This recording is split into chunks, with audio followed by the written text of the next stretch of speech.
Enjoy hanging out with you guys in the morning in the chat for a little bit before we get the show started. Always some pretty amazing revelations going on with that.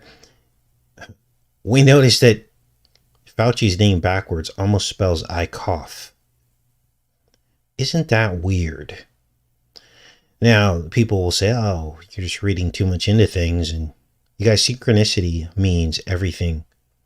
And my father's friend just passed away a few days ago. May he rest in peace. He was a mathematician. And interestingly, he was born on 123, died on 321.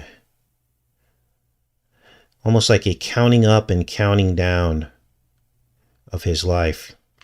So there's all of these things that are seem to be unexplained, but when you start to look and see the patterns about how these things work, they reveal the truth about our reality.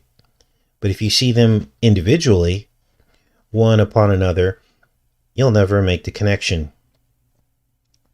Now, before we get into this TV series Decode that we're going to do today, it looks like Google is making drastic moves in how it stores your personal information in the form of cookies to sell ads back to you. Now, they are claiming here that they will no longer be storing your personal browsing data in your cookies.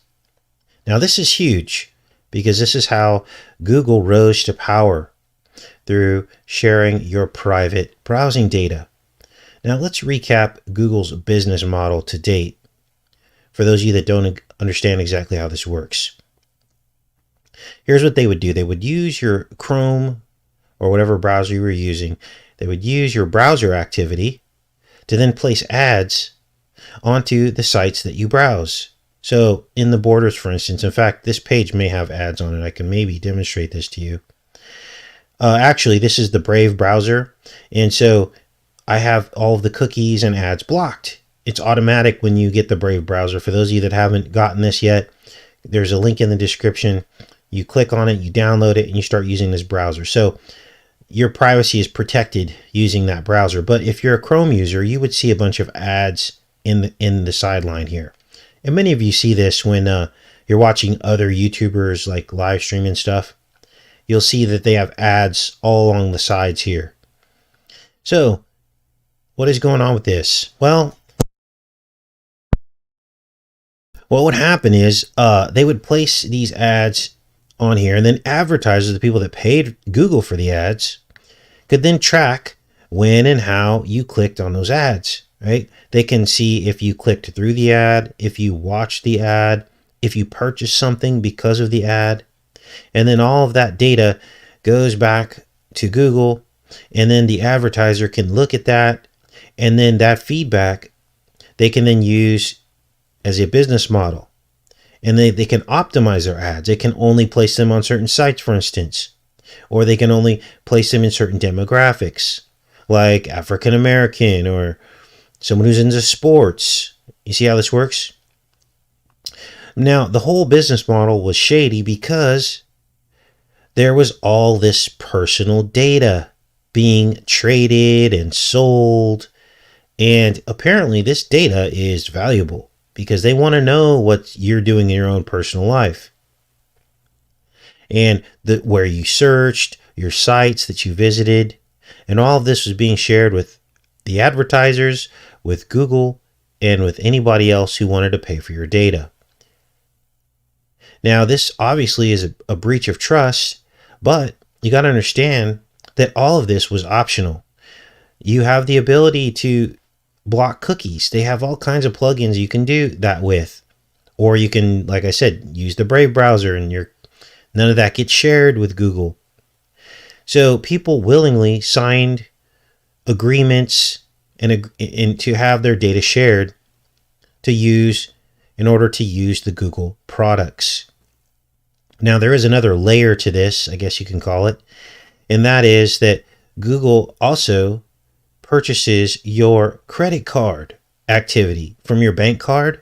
They can actually buy that from your bank, and you need to look at the terms and conditions for whatever bank card you're using, debit card, bank card, and see if your purchasing is being sold to Google. Because then what Google does is they will advertise back to you, after you make a purchase with your credit card. So if you go in, let's say you have a cold or something, right? And you go in and buy some cough syrup at Rite Aid or Walgreens. Well, you'll notice that sometimes when you walk out of that store, you'll notice that you'll get some kind of ad on your phone that says, "Oh, would you like some cough drops or throat lozenges?" Right? So, sometimes this creeps people out. They're like, "That's weird." It's like they know where I'm at. Well, that's all part of this cookie system. Now, Google is claiming that all of this is going to change. They're completely overhauling their advertising business model. Now, understand that this is where Google gets most of their money, from this advertising, right? Let's read about this. It says, in a major change for its core business model, Google said today that it plans to stop selling ads that rely on your individual web browsing data. Additionally, it won't build any tools to track your specific data across its products in the future. Announcements come after Google is committed to removing support for third-party cookies in Chrome. This is huge, you guys. This is going to change everything. Now, I don't know if this is all good. There could be some backdoor trick. Maybe they're moving us towards something else. I don't know. But maybe they're going to go underground and secretly track you somehow without tracking you, without telling everyone they are. Now, it says here, a move that would effectively kill the main source of data tracking for advertisers and websites. If Google stays true to its word, its future ad business won't look anything like we've seen over the last few decades. People shouldn't have to accept being tracked across the web in order to get the benefits of relevant advertising. David Timken, Director of Product Management for Google's Ads Privacy and Trust Team. And advertisers don't need to track individual consumers across the web to get the performance benefits of digital advertising. So that's about everything we were just talking about right now.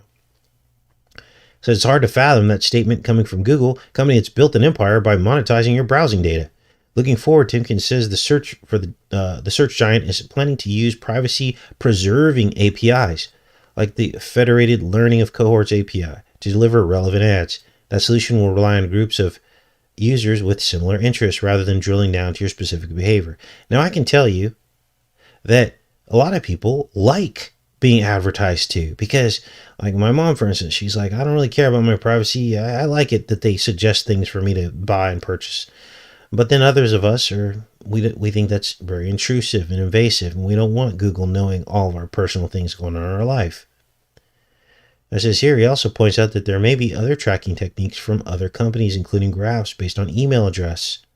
We don't believe these solutions will meet rising consumer expectations for privacy, nor will they stand up to rapidly evolving regulatory restrictions, and therefore aren't a sustainable long-term investment. So they seem to be retreating from their previous sentiment about these ads. And again, this could be a trap. I don't know. We'll see. They plan to make flock-based cohorts available for testing in Chrome trials later this month. So this is happening quick, you guys. With its update, it aims to test those cohorts with advertisers in Google Ads in the second quarter. Chrome users will also get access to new user privacy controls in April. So part of this could be driven by browsers like Brave, like the one we're using right here, creating competition for Chrome. People are falling off of Chrome because of this. They're coming to other browsers like Brave because they don't want their privacy out there. And so this is really interesting how they're changing their business model here. It says, while surprising, the data tracking changes make sense for Google in 2021 as the company faces increasing scrutiny from the EU. By making changes on its own terms, Google may be trying to avoid stiffer regulations around data privacy. So I don't think there's anything good faith about this, but this is the update on where things are headed with Google. So it'll be interesting to see how that changes on this platform, YouTube. Obviously, there's a lot of ads that run on YouTube. But like I tell you guys, if it ever becomes overwhelming and too much, just load up the Brave browser, and you don't have to see any ads on my videos, for instance. So let's get into this TV series called The OA. I'm going to check in with you guys real quick first. Make sure we're all connected up. And we'll keep going with this. It looks like we are. Looks like the sound's okay and everything. Okay, so what's going on with this? Well, Series 2 finished filming in 2018. Let me pull this up here. Here it is. This is it right here. And what you're about to see next is shocking. So again, what you're about to see right here, finished filming sometime in 2018. And the actress wakes up in the series in 2016. So it's set in the past. And they ask her who's the president. And she says it's Obama. Except he isn't the president. They show her on the screen and it's Bo Jiden. Watch. And what year is it? 2016. Yes, good. And who's the president? Barack Obama.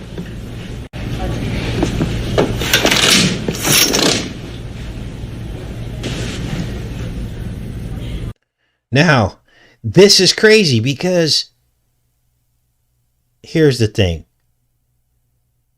Bo Jiden didn't announce his presidency until 30 days, or his run for the presidency, until 30 days after this episode aired. Now, look at when this episode aired. Let's break this down so you guys know what's going on here.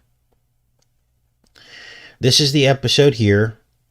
This is 2019. This aired on 3/22, which is, of course, Skull and Bones, 2019. The very next month,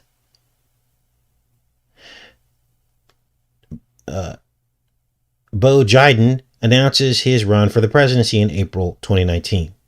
But understand that this was filmed months and months prior to him ever saying that he was going to run or considering running. Now, if anybody was thought to run against Trump and have any chance of winning in that time frame, it would have been Hillary.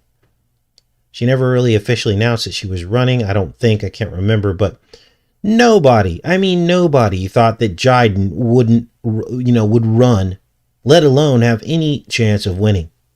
It just wasn't on the table. In fact, all the way down to the 11th hour, nobody thought that he was going to win. Nobody. So we've got this Skull and Bones, right? 3/22, day of this airing.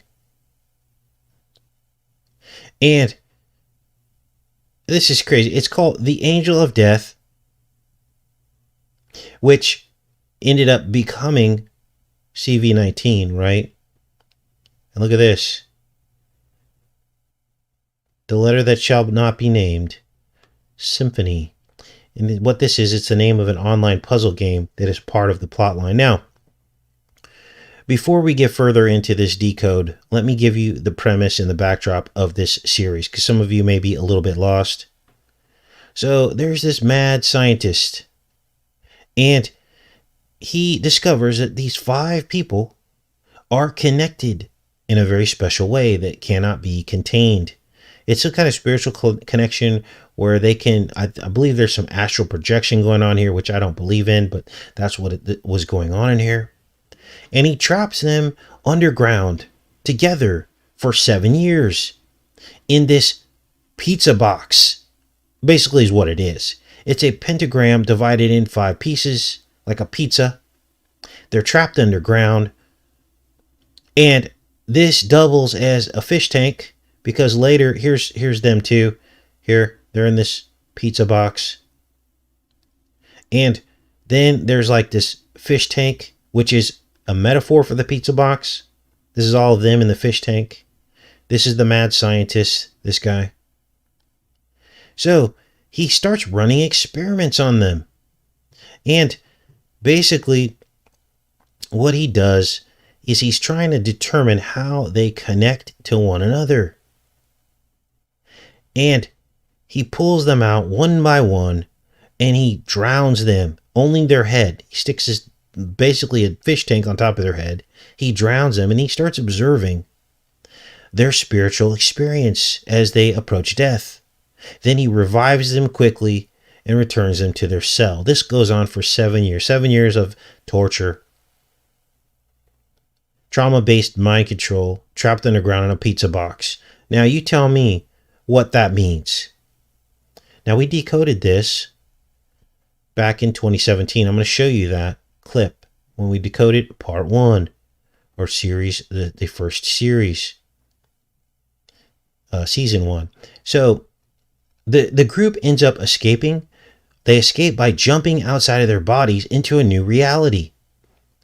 Now, here's the 27 decode. And we've learned a lot since then, but I'm going to play this for you. Then we'll recap this part 1, season 1. So who is trapping these kids underground? The spirit cookers and the cult of Saturn, as we've been saying since before this series released.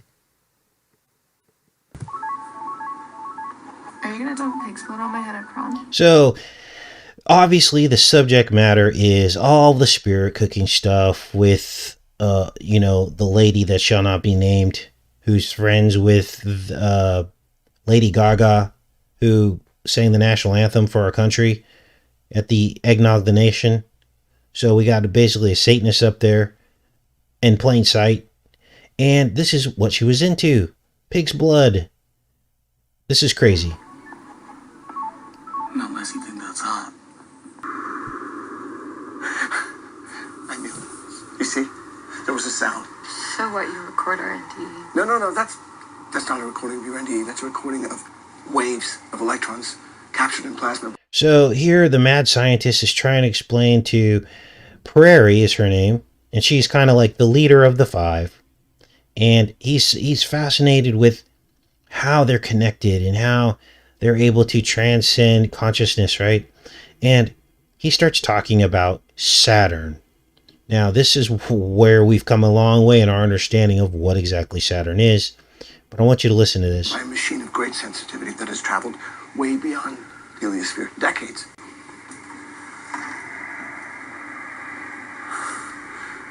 The rings of Saturn. So, he shows the rings of Saturn, and he says that they sing. They sing. That's where you were. And he believes that she was there somehow. This is crazy now.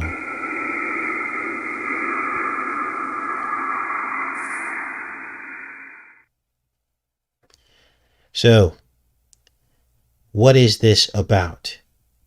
Well, Saturn is the signal of sin. What do you mean, Casey? I'm going to show you right now.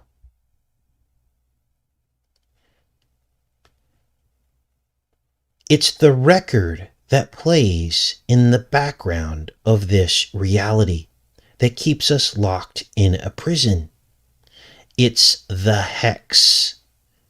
Now, here are some images of the North Pole Saturn. And there is a hexagon. But what's more important is this. The outer ring of Saturn. The F ring, they call it, is not a ring at all. It's a spiral. So Saturn is a giant record player, giving off a frequency, a sound. And record and CD technology is built off of the Saturn cult. The sound of Saturn, SOS. It's the hex. Now, the spiral that you see here is also the yo-yo. And the yo-yo string spirals around the yo-yo, just like the outer ring of Saturn. And we now have learned that the spiraling is also called reeving. The reeve, this is used in elevators. This is what they call the coiled cables in the elevator. And this is why elevators are often depicted as teleportation devices and time traveling devices in film. They know all this. Now, this is the yo-yo string. And this is why the ancient Roman cult of Saturnalia would chant, Io, Io, Io. 1,000 years before any telescope could see the outer ring of Saturn. They were chanting this because Satan himself shared this knowledge with them. And now here we are. And we know now that there's a spiral around the outer ring, or so we're told. We really don't know. Amateur telescopes. So you can go buy a telescope right now, at Walmart even maybe. You can point it up at the sky and you can see there's a blob up there with rings around it. But in terms of the detail that they give us, I don't believe all that. But this is what we're being told, okay? So we go with what they're told only to examine their programming, right? Not that it's actually true, but this is what they're trying to program us with. Now, this chant that they would chant during Saturnalia, I-O, I-O, I-O, is loaded with meaning because it also points back to the ones and zeros, on or off, digital language. The I is on, the O is off. Binary computing language. Now, this I-O, I-O, I-O later became ho, ho, ho. Yes, the Saturnalia cult of December 17th later replaced the true birthday of Christ. And this was just another conflation of the pagan and Christian beliefs together into one to deceive God's people. You see, if you simply observe our reality, you'll understand that everything collapses into a hex, like honeycombs in a beehive, or snowflakes, or even the column basalt tree stumps that once reached the heavens. They're all under Saturn's curse, the hex at the North Pole of Saturn. So we are in fact living in a tainted reality with only one escape, and that is Jesus, the Yeshua. Now, if you think I'm making all this up, think again. This is a screenshot, and we're going to look at this, from the OA Season 2. And we had discovered a full year before this aired on this channel that these column basalt hexagons were tree stumps. And look at what they're standing on. A column basalt tree stump. There you see the rings of the tree against the backdrop of the hexagons. You guys, they're watching us. They're watching us. Now, let's keep getting into this because there's a lot of misinformation in this series. They want us to believe that we live in a multiverse. And they want to cloud the truth with a multiverse theory. We know that these trees are portals. But there's only one portal. That's, you go through Christ. It's the narrow gate. It's the narrow portal, the narrow door. That's the only way out. It's a spiritual commitment to Christ, baptism, and leading a life of belief in Christ. Believe on him and you shall be saved. That's the portal out of the hex. And we're in the tree of good and evil. We're trying to get back to the tree of life. Now, there are many trees in the garden, but we don't have access to those until we get back to the tree of life, you see. There aren't infinite universes. Well, let's put it this way. God said there are many trees in the garden. Each of those trees represents a universe or reality. But we only get to enjoy that again when we go back to the tree of life. Does that make sense? We don't have access to any of that right now because we're locked in sin. Now, these people will be given the key to the bottom to open the bottomless pit. And out of it, I believe, will come our dark side counterparts. Just like in the film Us. This is what I believe will happen, but do not be deceived. That other universe is evil. Let's keep watching this decode that I put together for season 2. Now I'll pin all this in the pinned comment, but this is just off the chain. You guys okay in here? Pick you guys up off the floor. Now that's everything we'd learned on Saturn since in the last 4 years. Okay. Many of you are blown away. Let's keep watching this. We'll explain. So I just zoom in here. I show you 322 Skull and Bones, the Angel of Death, and how, we didn't know anything about Bo Jiden running until, late mid 2019, late 2020. But yet here they depict him. Look, I'm looking for a girl who made $31,000 playing symphony. Michelle. Yes. You know her. Yeah, she used to hang out around here. She stopped.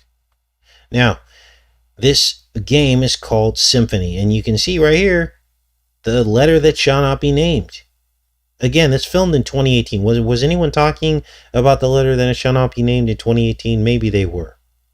But this is a game that they play, and this becomes the centerpiece of the series of the season, and they're using this game to try and discover where this missing girl is. Okay, so the missing girl was playing the game and disappears.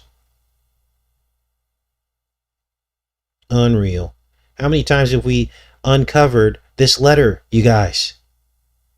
Like every single show, we find something that has this letter in it that is linked to all this.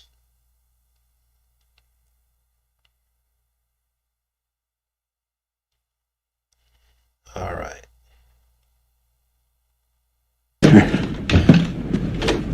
Now this next part, here's the mad scientist, and after so season 1, they're all locked in the pizza box, and then season 2, they jump out into an alternate but seemingly equal reality. And she comes into some lady's body. It's not her own. And it's close, but not quite the same. Now, where do we see this at? We were just talking about all this in other films that we decoded. This twinning thing in the series Counterpart. Same thing happened in Us. And what was the other one? I can't remember now. Anyway, this is all we've been working on for the past 2 weeks, right? So here it is again. And basically, this scientist is trying to figure out the key to controlling how these people jump into different bodies. And he's intrigued, and so he's got them all trapped again. Except this time, they're in a psychiatric facility. So the 5 are locked in the psychiatric facility. Some of them remember their previous life, but others do not. Now, I do not believe in reincarnation. It's not what we're saying here. This is the deception, I believe. And all I'm saying is we have some kind of counterpart somewhere. And this is proof of this is in the Bible, where the first 6 generations of mankind living side by side. Well, actually, Cain was a vagabond and his family went off into vagabond land, whereas Seth's bloodline stayed near the garden probably. And so, but they all had the same names going across the bloodlines. So there's something to this. Now, he's trying to figure this out. He's like, how does this work? And he's trying to basically trap her and her friends to figure out how he can control this jumping in the bodies, because he wants to be like God, right? He wants to just jump around in bodies, wake up remembering everything. Are you guys starting to see what's going on here? We already figured this out. This is the serpent in the chest. What is the serpent in the chest, Casey? Well, the serpent are demons, and they are timeless. They, from the time they were disembodied, when God destroyed the earth with the flood, to now, thousands of years later, these demons exist. They were around during Jesus' time. He would exorcise them out of people's bodies, but he wouldn't destroy them. He would just exorcise them. The spirits would jump into pigs, jump into different places, possess other people. That's what this is talking about. It's the spirit. It's the serpent in the chest. that possesses the body. Now, the best way for them to do this, what would be the best way for a demonic spirit to possess a person? Well, if they had a clone of a really old body that was maybe mixed less with the other bloodlines, it was more like a Canaanite bloodline. This is why they're so obsessed with reanimating these pharaohs, ancient pharaohs, and this DNA, which was preserved in the canopic jars. My personal belief is that this DNA was cloned, and that most of our world leaders are basically cloned pharaohs from ancient Egypt, which were basically Nephilim. And then the spirit can just jump right in that body because it's a clone. It's like a soulless being. Does that make sense? And this is why they're trying to get everybody into cloning, and you can clone someone, and there's all these films about it. And this is why, because this would be the perfect world for them, because half the people would be demon possessed. This is what's going on. So he starts talking about this, and he pulls out Russian dolls. Now, we talked all about the nested reality, things within things, truths within truths. So they're mocking God here, because God is the God, the infinite God of the universe, who developed the nested reality. He reveals truth to you by showing you things within things. Okay? What do you mean, Casey? Well, when a woman gives birth, there's a child within the woman that's nested, right? And then we found out that your eyeball is actually a nested reality of the woman's womb. The iris becomes the cervix, the retina becomes the placenta. It's full of water, just like the amniotic fluid. The image comes in upside down, just like the child's upside down in the womb before birth. There's all these weird nested realities of truth. Once you begin to observe those things, then all of a sudden, everything starts to make sense. All the mysteries begin to be revealed in the last days, just like Jesus said it would be. But this guy's mocking that. He's trying to compare the nested reality to people jumping in and out of bodies. This is demonic and not true. Watch. Seems there's the body and there's The soul. my consciousness jumped into Dr. Percy, or mind, or consciousness, whatever. And evidently, it can jump into another dimension. So, the serpent in the chest. This is why you have the Goa'uld. Stargate SG-1. There was a serpent inside of his chest. This is why you have Superman with the serpent in his chest. And all these people have time travel elements to them. Like SG-1, they figured out how to jump through time. Superman jumped through time. He just spun the earth backwards. That's why he's Christopher Reeving. The spiral, Saturn spiral. We had the serpent in the chest in Donnie Darko. He said that time travel was like a spear coming out of the chest. We had, what else? There was another one. Alien. In the Alien films, the Alien film franchise. The serpent coming out of the chest. Remember the time travel episode of that? Or the time travel film? Where the serpent goes inside of her chest, and then Ripley ends up, they pick her up on the outer rim, and she had been in space for like 200 years or something. That's exactly what this is, you guys. This is what they want. They want us all cloned and our DNA modified so that they can easily possess us, more easily possess us. Leaving the body behind. So he wakes up in this new body.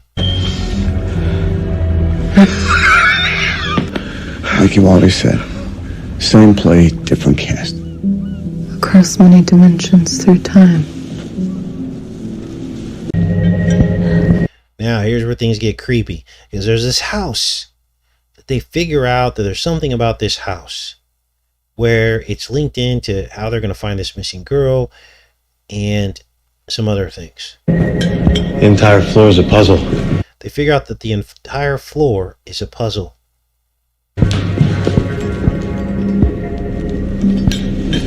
Notice that floors are flat. Now, they turn the hexagram puzzle pieces over, and on the back side are tree rings. These are the column basalt tree stumps. They're admitting it right here. that once blanketed the planet. They were portals that connected heaven. Well, they connected earth to the garden, and then that went to heaven. We're now cut off from that. Floor tiles, they move.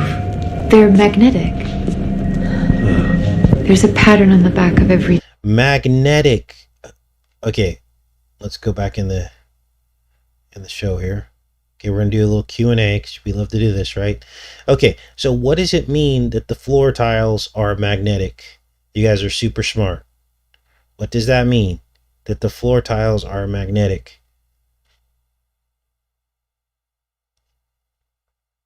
Play some Jeopardy music here.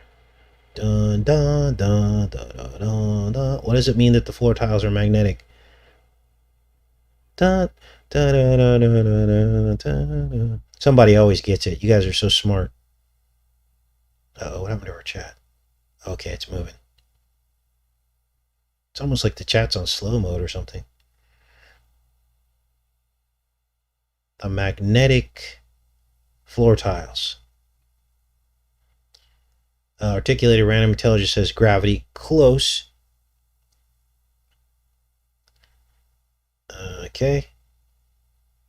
Grounding. Magnetic. Polarization. Gravity. Frequency. Copper. Gravity.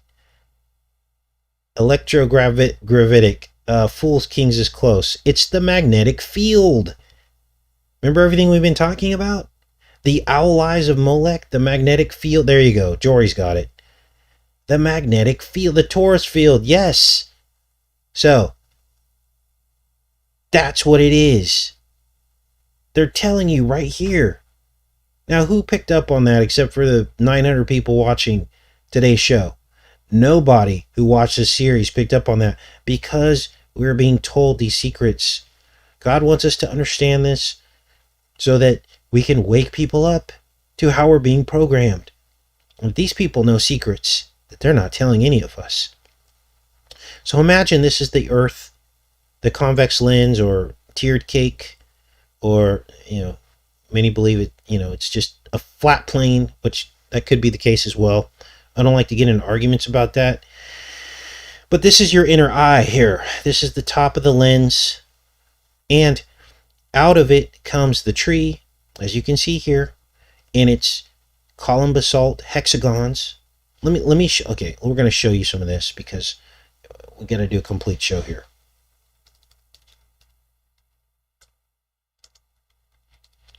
Because some of you are new, may be new to the channel, and you're like, what are you talking? What's column basalt? Here it is right here.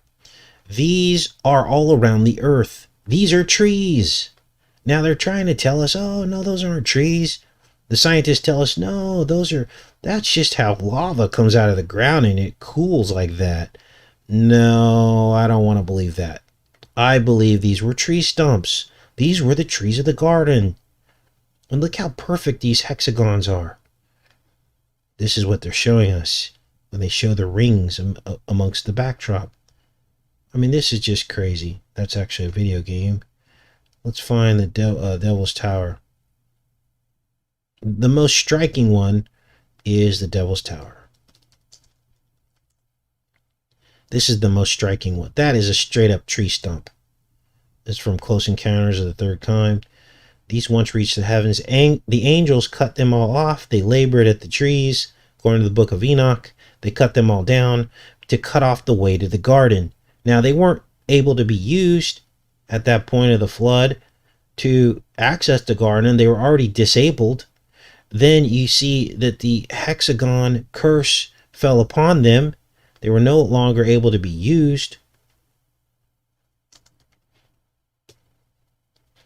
But they were like empty hulls of things, right? You can see bits and pieces of it here. And look at, I mean, this is just, there's the hex right there. That's what we're living in. Now, some of you are like, Case, you've lost your mind. Nope. Because when you look back through all the work we've done, how everything just fits together perfectly like a puzzle, it's undeniable at this point. Now our problem is we're not reaching enough people. But look at this. These once reached the heavens, I believe. They're all cut down. And the book of Isaiah talks about this. Do I have this pulled up? Here it is. Isaiah 61. Somebody sent this to me. It's also in Ezekiel. It says we are trees. It says, to appoint unto them that mourn in Zion, to give unto them beauty for ashes, the oil of joy for the mourning, the garment of praise for the spirit of heaviness, that they might be called trees of righteousness, the planting of Yahweh, that he might be glorified. If you haven't read Ezekiel 31, check that out too. An amazing story about how the trees once shaded the nations of earth, and all of the birds rested in their boughs. So let's keep going with this. Just wanted to make sure you guys saw that. And thanks for the input and feedback and participating in our little quiz. So here you have this tree stump, and they're basically standing on Earth. The magnetic field would be the owl eyes of Molech, which is the night sky, the stars spinning. That's the magnetic field. All right. Quickly show you that. This is a review for a lot of you, but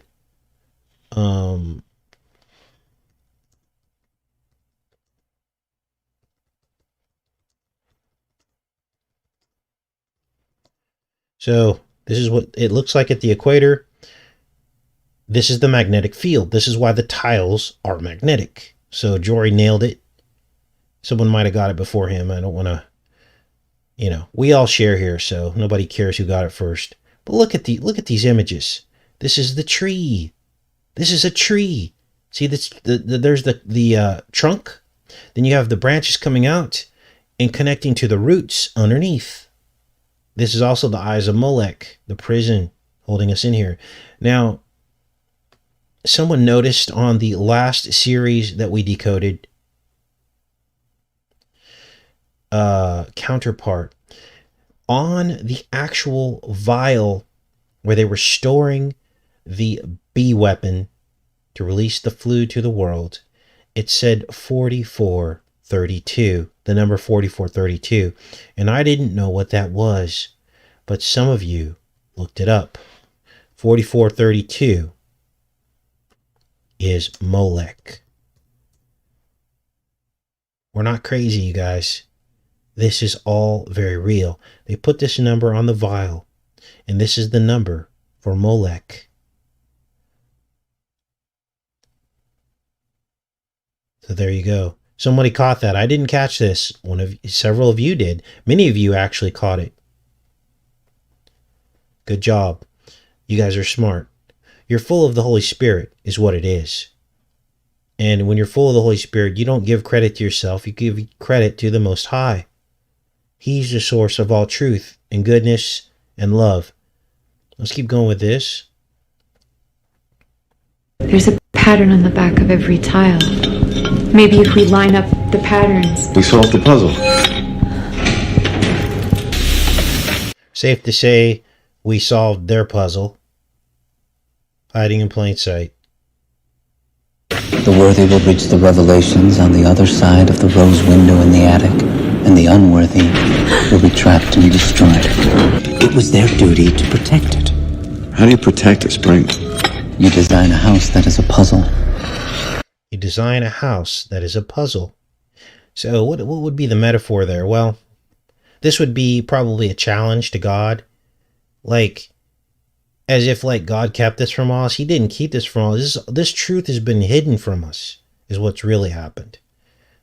But we figured it out too. Like, we're in a dimension, the tree of the knowledge of good and evil. It's a tree.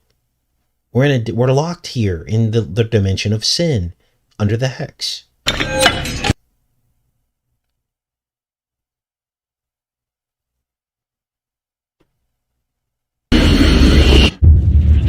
Now here they show this, a lot of people call this the mycelial network. It's an underground network of how fungus and trees and roots all speak to one another, okay? And make no mistake, this is probably the thin cord of communication between dimensions, between the trees of the garden, right? We don't have access to that right now. We're locked here. We're under like a glass. Think of us as we're the bug under the glass. Turn out the overturned glass. And outside of this are all these trees of the garden and the tree of life and heaven and God and Jesus and the angels. And we can't see or hear them or anything. The only way is to start approaching Jesus. And as you start to get closer and closer to Jesus, then some of these things he reveals to you.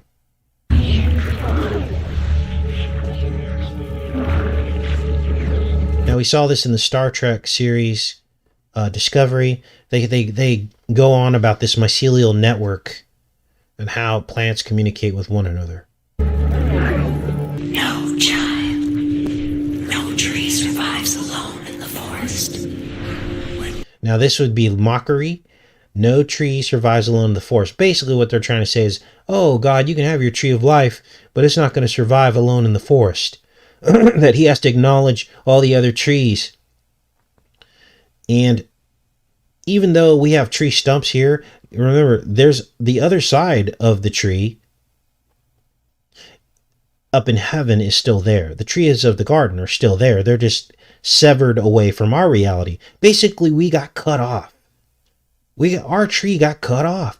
That's why when Adam and Eve were kicked out of the garden, they had flaming swords. That was like code word for like an axe that cut this tree off. Got cut off from the rest of everything else, and now we're stuck in one tree. One tree falls still. Now imagine what, sorry I keep interrupting, but imagine what it's going to be like when we go back to heaven. Okay? This is the true hope. Infinite trees of the garden. Playgrounds. Different realities. People say, well, I don't want to live forever. It would suck. Well, it would suck if you lived on Earth and we're stuck here. But what if you had access to all of these different frames of realities with different laws? Some could have gravity pulling you the other direction or sideways. Or there could be massive animals. Or some realities could have, the ability of flight. I mean, imagine the infinite number of possibilities. As far as the imagination, you could go to reality where you're all by yourself on an entire planet if you wanted, if you needed some alone time. You see how this works?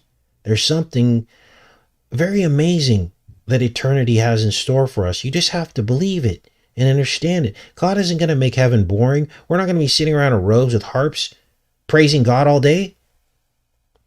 The praise is going to come because of the gifts that God gives you to experience reality in all these different ways. You're going to want to praise him and love him because you're going to be like, wow, God, you're amazing. We get to do all this crazy stuff. Okay, so don't think of heaven as some kind of another prison that you're going to go into. Keep your eyes fixed on heaven. Now, all of this was hidden from us, this hope. All sent food.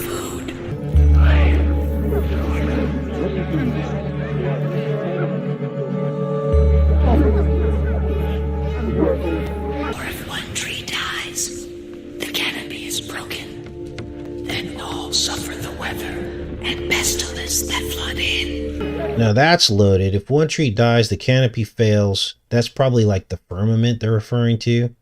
And then the pestilence floods in. And the bugs and stuff. So that's like coded. They're talking about all of us right now, is what they're talking about.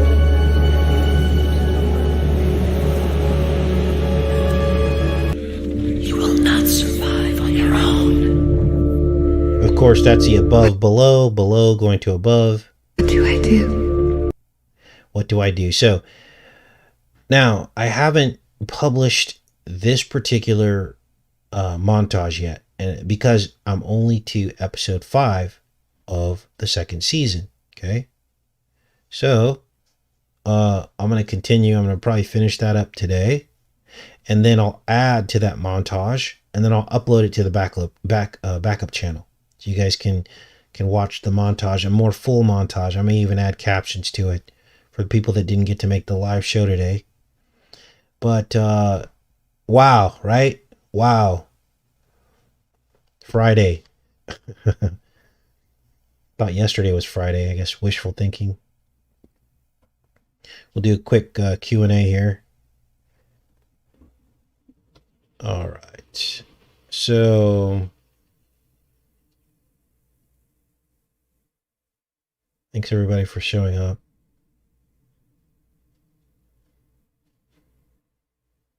I mean, who wouldn't want to go to heaven, right?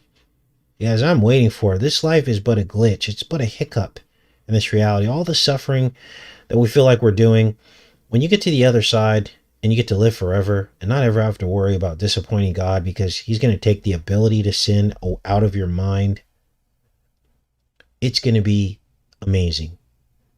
And this is why you have to keep your eyes fixed on heaven and keep the hope. Don't get caught up in all this stuff. This is nothing. Most of this reality is an illusion. It's not even real. All right. What's going to happen to people that got the VCR already? Well, you guys know my feeling. I feel like over the course of the next several months and years, people are going to fall out. Just like what happened when we had the surge of children with autism, or the surge of children with allergies, and the surge of children with all these different conditions that never existed before. What was the catalyst of that? Why isn't anyone looking at that? How these levels of autism have increased 1,000%. You guys, when I was growing up, there was like one short bus in the whole school district. One. And all the kids were in one classroom. And I remember feeling sorry for those children. Because I thought, man, what would it be like to be locked in that body and that brain? And I would play with them. You know, I would talk to them, try to talk to them. I was one of those kids growing up. I had sympathy for those children. And I saw how some people treated them.